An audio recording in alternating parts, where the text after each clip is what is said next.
What happened on Cardassia Prime in the final hours of the Dominion War was not an accident of rage.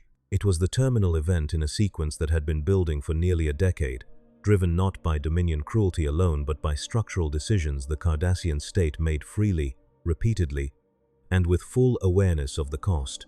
The Dominion did not break Cardassia. Cardassia arrived at the Dominion already broken, dressed in the borrowed armor of a great power, and the Alliance formalized a condition that already existed. What the Jem'Hadar accomplished in one night was the physical expression of a collapse that had been underway since the moment Cardassia signed away its independence on a space station in the Bajoran system. The mechanism is not brutality. The mechanism is leverage, and who held it, and when it ran out. To understand what really happened on Cardassia, you have to understand what Cardassia actually was in the years before the Dominion War. Not the mythology, not the propaganda the Central Command broadcast to its own citizens, but the structural reality of an empire that had overextended, been humiliated, and refused to process either condition honestly. The Cardassian Union at its height was a military-administrative state built around resource extraction and territorial control. Its economy was weak. Its homeworld was resource-poor.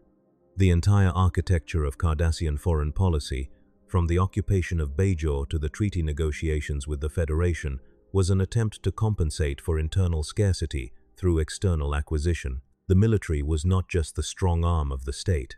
It was the load-bearing wall. Remove the military's primacy, and the whole structure loses its shape. That structure began showing cracks before the Dominion entered the picture at all. The Cardassian withdrawal from Bajor in 2369 was not a humanitarian decision. It was a strategic retreat from an occupation that had become economically unsustainable and politically costly. The Obsidian Order, Cardassia's intelligence apparatus and one of the most feared organizations in the quadrant, had spent years managing the occupation's internal contradictions and the mounting resistance. When the withdrawal came, it was framed publicly as Cardassian generosity. Internally, it registered as a concession the military had never wanted to make. The tension between the civilian Detapa Council and the Central Command over the Bajor decision was not simply a policy disagreement. It was the first visible fracture in the unified face Cardassia projected to the outside world. Gul Dukat, who had administered the occupation and understood it better than anyone, spent years afterward trying to reframe his own role in it. That compulsion, that need to justify and reinterpret the withdrawal, tells you something important about how the military class processed defeat. They did not. They archived it, and then the Obsidian Order made its move. The joint Tal Shiar and Obsidian Order assault on the Founders' homeworld in 2371 is one of the most consequential events in pre-war Cardassian history, and it is almost never analyzed for what it actually was. On screen, the mission ends in catastrophe. The Founder homeworld is gone, replaced by a trap. The fleet is destroyed. The Obsidian Order, one of the two pillars of Cardassian state power, ceases to exist as a functional institution in a single engagement. Enebran Tain, the architect of the operation, dies in Dominion captivity years later. The mission is remembered as a failure of intelligence and overreach. What it actually was is a declaration of institutional bankruptcy. The Obsidian Order was constitutionally prohibited from operating warships. It had them anyway. It built them in secret, in the Aureus system, using resources it had accumulated outside any legitimate chain of accountability. The operation was launched without the knowledge or approval of the Detapa Council. The Central Command either knew and said nothing, or did not know and therefore did not control what its own shadow service was doing. Neither interpretation reflects well on the coherence of the Cardassian state. What the Obsidian Order raid reveals is that by 2371, Cardassia was not functioning as a unified political entity making strategic decisions. It was a collection of power centers, each pursuing its own logic, occasionally in alignment, frequently not. The civilian government did not control the military. The military did not fully control the intelligence service. And the intelligence service had decided, unilaterally, to open a second front against the most dangerous power the Alpha Quadrant had ever encountered, using ships it was not legally allowed to own. The Dominion did not create this dysfunction. They simply waited for it to produce an opportunity. The coup of 2372, in which the Detapa Council overthrew the Central Command, was the direct consequence of the Obsidian Order's destruction. With the intelligence apparatus gone and the military's credibility damaged by association with the failed operation, the civilian government moved. Dukat helped broker the outcome, positioning himself as the man who could manage the transition. The Klingon invasion that followed, Chancellor Gowron's opportunistic assault justified by fabricated claims of Dominion infiltration, was not incidental. It was catastrophic. The Klingons tore through Cardassian space for months. Colonies fell. Border systems were annexed. The Central Command, already weakened, could not mount an effective defense. The Detapa Council survived only because Benjamin Sisko chose to intervene at Ops and because the Defiant was fast enough to reach Cardassia in time. Cardassia emerged from the Klingon conflict materially devastated and politically fractured. The civilian government that had just taken power had survived its first test only through Federation intervention. The military that had just lost its grip on the state had been unable to protect the homeworld. The intelligence service that had defined Cardassian power projection for generations no longer existed. By late 2372, every institutional pillar of the Cardassian Union had been either destroyed, humiliated, or compromised.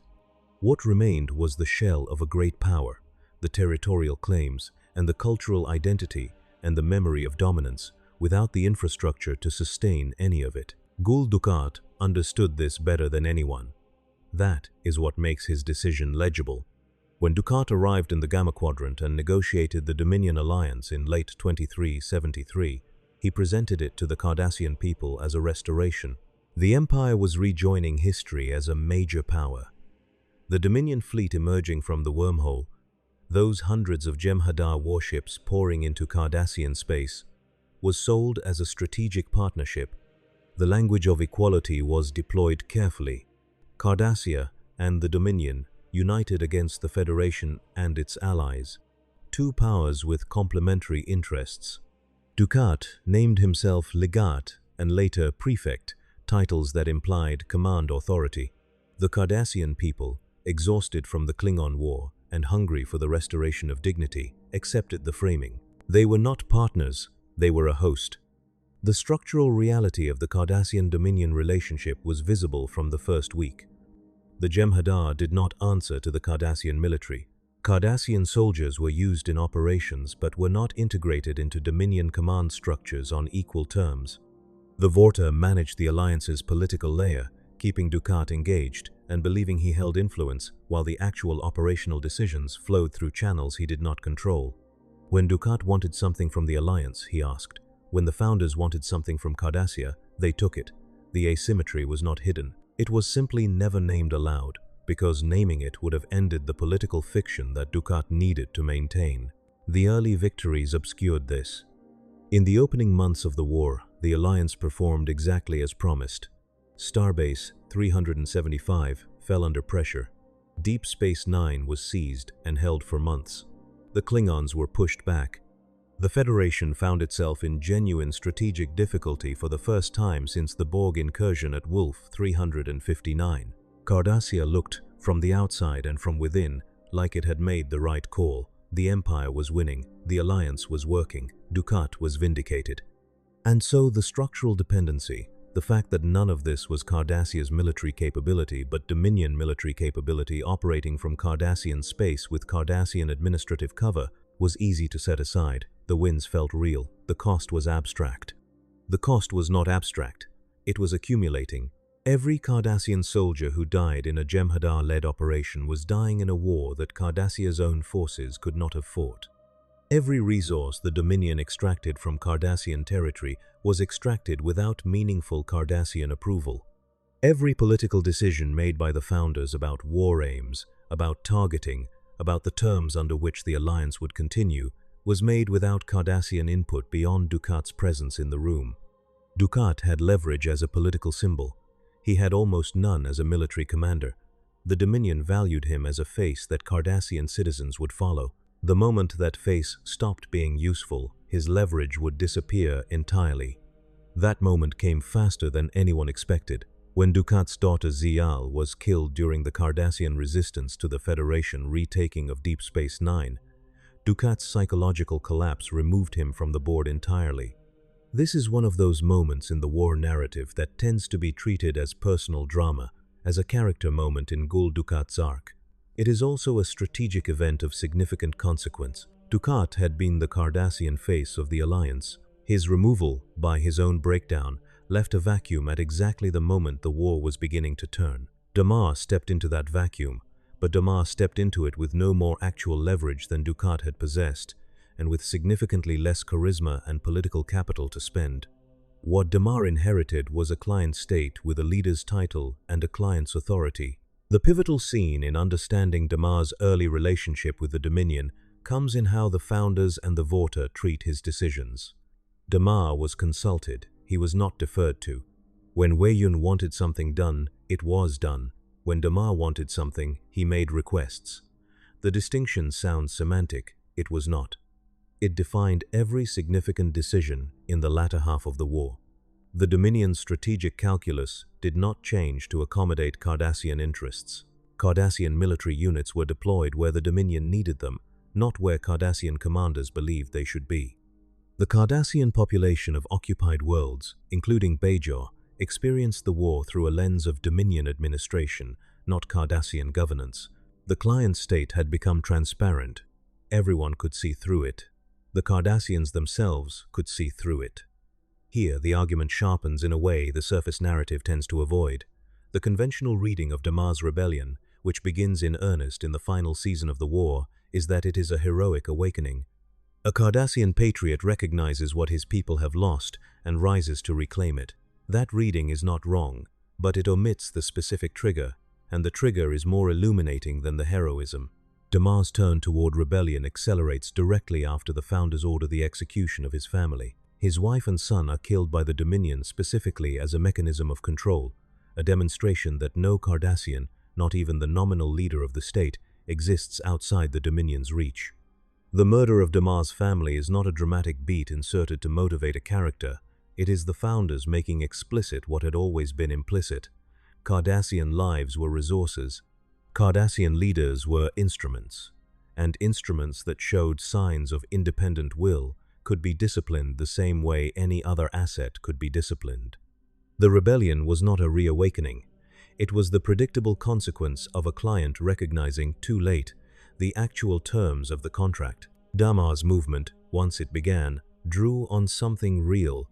The Cardassian people had been living under Dominion occupation of their own homeworld, a condition of such profound irony that it barely needed articulation. The military that had spent decades administering occupied territories was now experiencing occupation from the inside. The Obsidian Order's successors were answerable to Vorta supervisors. Cardassian citizens were subject to Jem'Hadar enforcement. The cultural memory of the Bajoran occupation, of Cardassians as the ones who held the batons, made the inversion impossible to process without either rage or denial. Damar's broadcasts to the Cardassian people worked because they named the condition everyone was living, but no one in official channels would acknowledge. They were occupied. They had occupied themselves. That recognition was genuinely dangerous. It was also strategically too late. The Dominion's response to the early rebellion was swift and precise. Dominion forces began destroying Cardassian civilian infrastructure, not military targets, not resistance cells, but population centers, farms, power relays, the foundational systems that sustained Cardassian civilian life.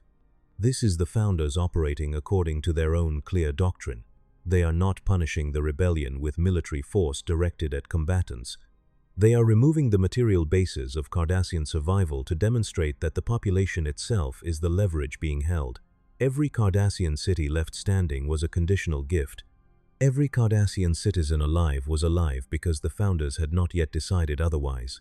The rebellion was not being fought. It was being made impossible to sustain by targeting everything the rebels were fighting for. Damar could recruit fighters. He could not protect the people those fighters wanted to liberate. This is the structural trap that defined the final phase of Cardassia's existence as a state. The Cardassian military still had personnel, still had commanders, still had institutional memory and tactical capability. What it no longer had was anything to protect that the Dominion did not control access to. The homeworld was surrounded, The infrastructure was interdicted. The population was hostage. The rebellion could inflict costs on the Dominion, and it did. But inflicting costs on the Dominion and achieving Cardassian liberation were not the same objective, and by the time Damar's forces were operating at scale, the gap between those two goals had become a chasm. The question the surface narrative rarely asks is this: what would Cardassian victory even have looked like at this stage? Not Federation victory. Not the end of the Dominion War. What specific outcome could the Cardassian resistance have achieved for Cardassia itself, given the material conditions on the ground, the Dominion's total control of the homeworld, and the fact that the Federation and Klingon fleets fighting toward the Cardassian system were fighting for the defeat of the Dominion, not specifically for the liberation of Cardassia? The alliance between Damar and the Federation was real. The shared interest in defeating the Founders was genuine. But shared enemies do not produce identical outcomes.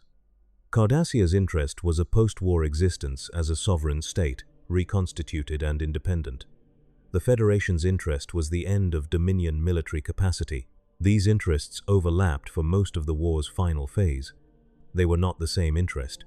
What this means is that even a successful rebellion, one that had not ended with Damar's death in a Dominion facility on Cardassia Prime, would have left Cardassia emerging from the war as a devastated, dependent, partially occupied state trying to reconstitute sovereignty, while the two powers that actually won the war determined the shape of the post-conflict landscape. But Damar did die on Cardassia Prime, and the rebellion's window closed. The final hours are the moment everything in this analysis converges.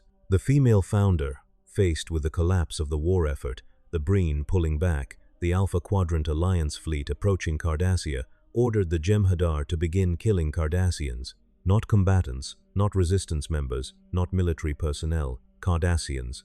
The distinction the Dominion had never fully honored between Cardassian citizens and Cardassian military stopped mattering entirely. The order was a statement of doctrine. If Cardassia could not be controlled, it would be erased. The Founders had decided that a Cardassia that existed outside their grip was more dangerous to them than no Cardassia at all. 800 million people died in that calculation. The number is almost impossible to hold in mind as a real number. It registers as an atrocity statistic, which it is, but treating it only as an atrocity statistic allows it to function as the story's conclusion rather than the story's consequence. The 800 million are the endpoint of the mechanism this script has been tracing, not the story itself. They are what results when a state systematically dismantles every institution capable of protecting it, allies with a power that defines loyalty as total subordination, and then discovers, when the alliance fails, that it has spent 7 years ensuring it has nothing left to spend in its own defense. Odo's cure changes the immediate order. The female founder accepts terms. The killing stops. But the killing had already happened.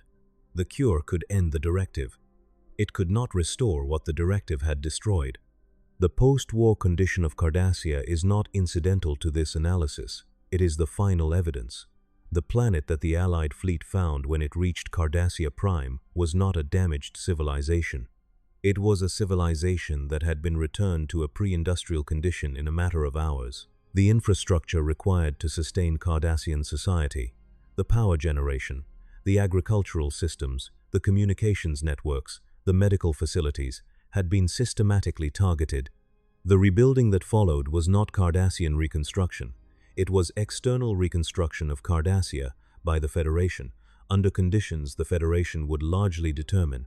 Garak's return to the homeworld, which he had spent years of exile dreaming about, delivered him to a landscape of ash and silence.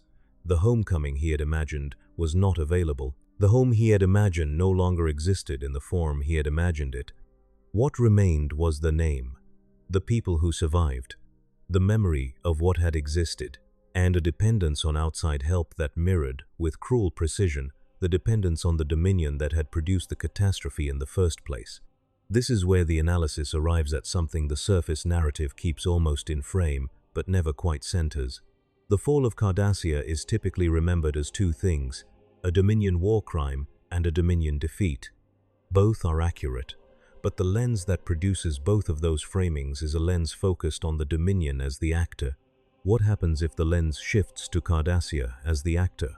across the full decade, and asks what decisions the Cardassian state made that progressively eliminated its own capacity to survive a crisis. The pattern that emerges is not a series of mistakes. It is a consistent logic applied consistently to the wrong problem. Cardassia's core strategic problem in the late 2360s and early 2370s was resource scarcity and institutional legitimacy. The Empire had more territorial ambition than material capacity to sustain it. The solution it had always applied to this problem was force, acquisition, extraction. Take more territory, extract more resources, use the military's dominance to hold the system together. The Bajoran occupation was an application of this logic. The Obsidian Order's aggressive intelligence posture was an application of this logic. The willingness to use brutal force to suppress resistance in occupied territories was an application of this logic. The logic worked, after a fashion, when Cardassia was the strongest military power in its immediate neighborhood. It stopped working when the environment changed. The Federation border treaties constrained territorial expansion to the Spinward. The Klingon resurgence under Gowron created a second front that Cardassian military planners had not seriously modeled.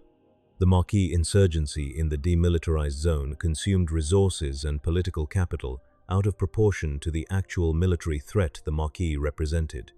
Each of these pressures was, individually, manageable. The Cardassian response to each of them, individually and collectively, was to apply the same logic that had always been applied: force, pressure, extraction. The Obsidian Order's operation against the Founders was the most extreme version of this. When the intelligence service decided that the Dominion threat was real, its response was to try to destroy the Founders unilaterally, preemptively, with force it was not authorized to deploy. The logic was consistent. The environment had changed. The logic did not. What Cardassia never developed across this entire period was a capacity for strategic retreat, for accepting a smaller footprint as a sustainable condition rather than a humiliation to be avenged. Every reduction in Cardassian power was processed as temporary, as a condition to be reversed as soon as possible rather than a new baseline to be adapted to. The withdrawal from Bajor was framed as strategic, not as an acknowledgement of sustainable limits. The Detapa Council's rise was framed as a temporary realignment, not as a genuine restructuring of how Cardassian power should be organized. The Klingon devastation was framed as an attack to be recovered from, not as evidence that the military-centric model of Cardassian power had structural vulnerabilities. By the time Dukat went to the Gamma Quadrant to negotiate with the Dominion, the Cardassian political class had been refusing to process strategic reality for the better part of a decade. The alliance was not a desperate gamble by a people who understood they were desperate. It was the latest application of the same logic. Find a source of force large enough to restore dominance. Apply it. The Dominion had the largest military force available. The deal was obvious. The problem was not that Dukat failed to see the trap. The problem is that seeing the trap would have required Cardassia to have developed a model of strategic success that did not require military dominance as its foundation. And that model did not exist in Cardassian political culture by 2373. It had never been built. Every institution, every tradition, every political narrative in the Cardassian Union pointed toward the same conclusion. Strength is the answer, and strength means force. The Dominion offered force. Cardassia took it. The trap was the logic, not the treaty. Kira Nerys understood this. Not in strategic terms, not as a political analyst, but in the way that someone who had spent years under Cardassian occupation understood how occupiers think about the people they occupy. When Kira worked alongside Damar's resistance, she brought with her a knowledge of what it felt like to have your survival contingent on the will of a power that did not value your existence for its own sake. She recognized, in the Cardassians fighting for their homeworld, the mirror of what Bajor had been. The irony was not subtle. It was not meant to be. The Cardassians who had administered the occupation of Bajor were now experiencing the structural logic of occupation from the inside, and the woman helping them fight their way out was a Bajoran who had spent her adolescence fighting against Cardassian occupation. The symmetry was not poetic. It was the mechanism at work. What makes this symmetry analytically significant rather than simply dramatic is what it reveals about the Cardassian state's understanding of its own history. The Central Command had administered the Bajoran occupation for decades. The Obsidian Order had documented every aspect of how occupied populations behave, how resistance movements form, how client relationships between an occupying power and local administrators function in practice. Cardassia had more institutional knowledge about the mechanics of occupation than almost any other power in the quadrant, and it walked directly into an alliance that reproduced every structural feature of an occupation, with Cardassians in the position of the occupied population. This is not irony in a literary sense. It is a diagnostic finding. The knowledge Cardassia had accumulated about occupation was knowledge organized around the perspective of the occupier.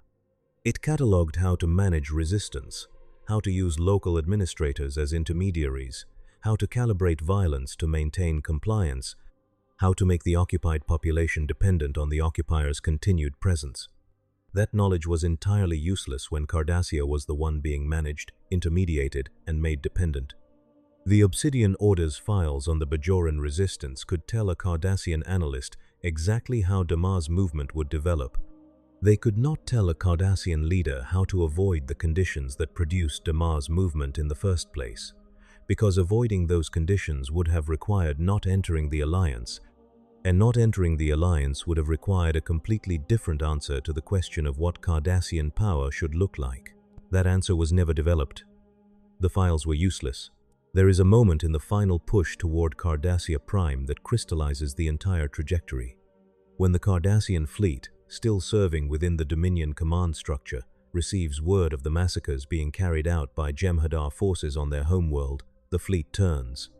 The Cardassian ships abandon their positions in the Dominion battle formation and open fire on the Jem'Hadar vessels alongside them. In strategic terms, this is a catastrophic loss for the Dominion at a moment when every ship in the line matters. In narrative terms, it is presented as a moment of Cardassian redemption, the military choosing its people over its alliance. Both readings are accurate. What neither reading fully examines is what that moment cost, and what it reveals about the entire arc. The Cardassian fleet that turned against the Dominion in the Battle of Cardassia had spent years fighting for the Dominion. The ships in that formation, the commanders giving orders, the crews carrying them out, had been the instruments of Dominion military power across the Alpha Quadrant. They had held Deep Space Nine under Dominion administration. They had fought Federation and Klingon forces in engagements that cost hundreds of thousands of lives on all sides. The moment of redemption was real. It arrived after years of complicity so deep that the Cardassian military had functionally ceased to be a Cardassian military and had become a Dominion auxiliary. The turn in the final battle was not the Cardassian military rediscovering itself. It was the Cardassian military discovering, in the specific form of their homeworld burning, that the self they had surrendered over 6 years still existed somewhere and was worth the cost of reclaiming. It was worth the cost. They paid it, and the homeworld burned anyway. Because the Dominion's response to the fleet's betrayal was not military retaliation, it had already issued the extermination order. The Jem'Hadar on the ground were already engaged in the systematic killing of the civilian population. The fleet turning against the Dominion in orbit did not stop what was happening on the surface quickly enough to save the 800 million. Courage in the final moment could not reverse the consequences of the preceding years. The structural failure had produced its result. The act of reclamation came just late enough to survive the war without reversing the loss. This is the late-game clincher the surface narrative obscures. The Cardassian fleet's turn in the final battle is treated as a victory, as part of the sequence that ends the war. And it was. It contributed materially to the Dominion's defeat, but for Cardassia itself, the fleet's heroism in the final hour was exercised against a backdrop where the decisive damage had already been done. The 800 million were already dead. The infrastructure was already destroyed. The homeworld was already in ash. The fleet's courage in the Battle of Cardassia was real, and it mattered, and it changed nothing about Cardassia's condition at the moment the shooting stopped. Victory in the final engagement does not undo what the structure produced. What this forces into view is the question that makes the fall of Cardassia something other than a war crime narrative. The Dominion committed war crimes. That is not in question. But the Dominion committed those war crimes against a state that had, over the preceding decade, systematically eliminated every institutional safeguard, every strategic reserve, every diplomatic relationship, and every alternative source of power that might have provided either deterrence against the Dominion's worst impulses or a foundation for recovery after the alliance failed. Cardassia arrived at the moment of its destruction without allies, without a functioning intelligence service, without an independent military command, without a civilian government that held real authority, without a meaningful diplomatic relationship with any major power that might have intervened on its behalf earlier, and without a strategic doctrine that offered any path to safety other than continued submission to the Dominion. The empire that had spent a century as the dominant military power in its region of space had, in the space of roughly 7 years, traded every piece of that position for an alliance that cost them everything and paid them nothing in the end. The Romulans are instructive here, not because their arc is the same as Cardassia's, but because the contrast illuminates what Cardassian strategic culture could not do. The Romulan Star Empire entered the Dominion War late, after the Tal Shiar's catastrophic losses in the joint operation with the Obsidian Order. Their entry was engineered through the events surrounding the assassination plot Garak executed using a Romulan senator, but their entry was also premised on a specific Romulan calculation about what their strategic interests required. The Romulans joined the war as an independent power, fighting on allied terms but retaining their own command authority, their own territorial integrity, and their own post-war negotiating position. They were never subordinated to Federation or Klingon command in the way Cardassian forces were subordinated to Dominion command. The architecture of their participation preserved what mattered. Cardassia's architecture surrendered it immediately. The Federation's relationship with Cardassia in the post-war period bears examination too, not because the Federation's intentions were malicious, but because what the post-war relationship looked like was the direct consequence of what the war had done to the Cardassian state's capacity for self-determination. Federation aid workers rebuilding Cardassian infrastructure meant Federation priorities shaping Cardassian reconstruction. Federation diplomatic engagement with the provisional Cardassian government meant Federation frameworks defining what a reconstituted Cardassian state should look like. None of this was imposed with malice. All of it was the natural consequence of one party having the material capacity to rebuild and the other party having almost none. The dependency did not end with the Dominion. It changed managers. Garak's presence on Cardassia at the war's end, and what that presence meant, is one of the places where the human truth of this structural analysis becomes most visible. Garak had spent years in exile on Deep Space Nine, an outcast from the state he had served, carrying the knowledge of what Cardassia was, and the grief of what it had done. His return was not triumphant. He did not return to a restored empire. He returned to a planet that needed to be buried before it could be rebuilt, where the ground itself was a record of what the Cardassian state's decisions had produced. The exile who had spent years imagining the homecoming came home to a place that no longer existed in the form he had imagined. That gap between the Cardassia Garak carried in memory and the Cardassia he found in Ash is not just a character moment, it is the physical record of the mechanism this script has been examining.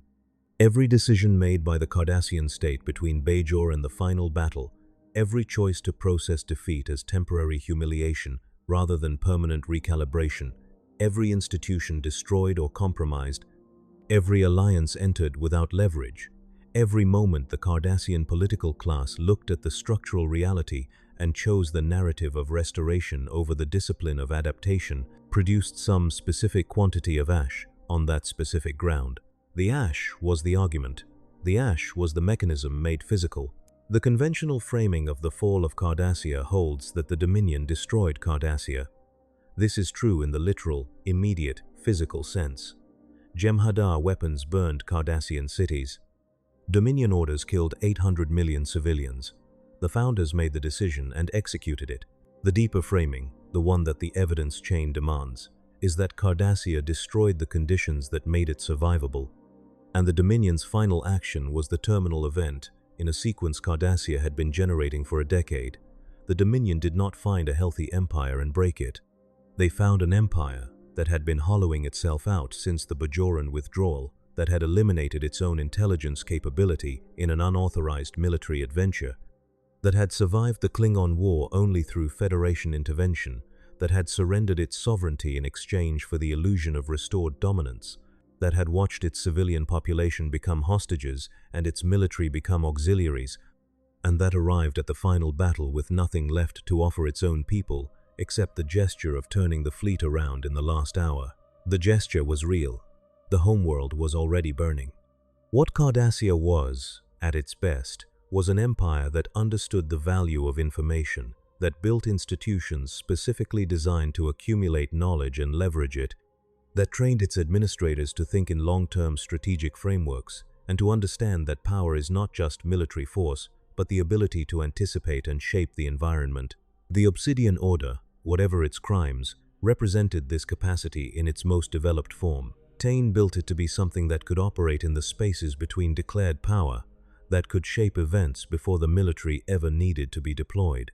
The destruction of the Obsidian Order in the joint operation against the Founders was not just the loss of an intelligence service, it was the loss of the institutional form in which Cardassian strategic sophistication was concentrated.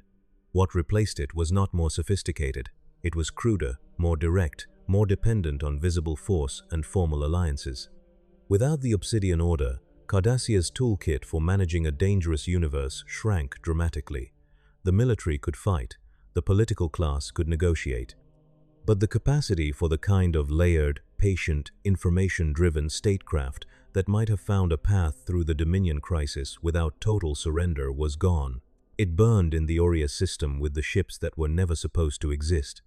The fall of Cardassia, viewed from this angle, begins not in 2373 with the Alliance, and not in 2375 with the massacre. It begins in 2371 with the battle in the Gamma Quadrant that ended the Obsidian Order. Everything after that is the working out of a consequence already set in motion. The Klingon War, the Alliance, Damar's Rebellion, the final massacre, these are not separate disasters. They are sequential chapters in a single story, and the story is what happens to a state that destroys its own most sophisticated institution while already under strategic pressure and then tries to replace strategic depth with raw military alliance. The Dominion was not Cardassia's destroyer. The Dominion was Cardassia's last attempt at a solution and the failure of that solution simultaneously. What the 800 million died from, ultimately, was the compound consequence of every decision made in the decade before the massacre. The Dominion pulled the trigger. Cardassia had been loading the weapon for years. The fall of Cardassia was not the story of a great power defeated by an overwhelming enemy. It was the story of a great power that outmaneuvered itself, that applied consistent logic to a changing environment and called the results strategy, that confused the appearance of strength with its substance, and that arrived at the moment of its greatest crisis with every reserve spent and every ally alienated and every institution either destroyed or compromised. The Dominion recognized what Cardassia had become before Cardassia did. That is the only advantage they needed. Odo cured the Founders. The war ended. The Federation sent aid. Garak walked through ash. Kira stood at the edge of the rebuilding and understood what she was looking at better than anyone. She was looking at what a civilization produced when it made the same choice, over and over, until the choice made it.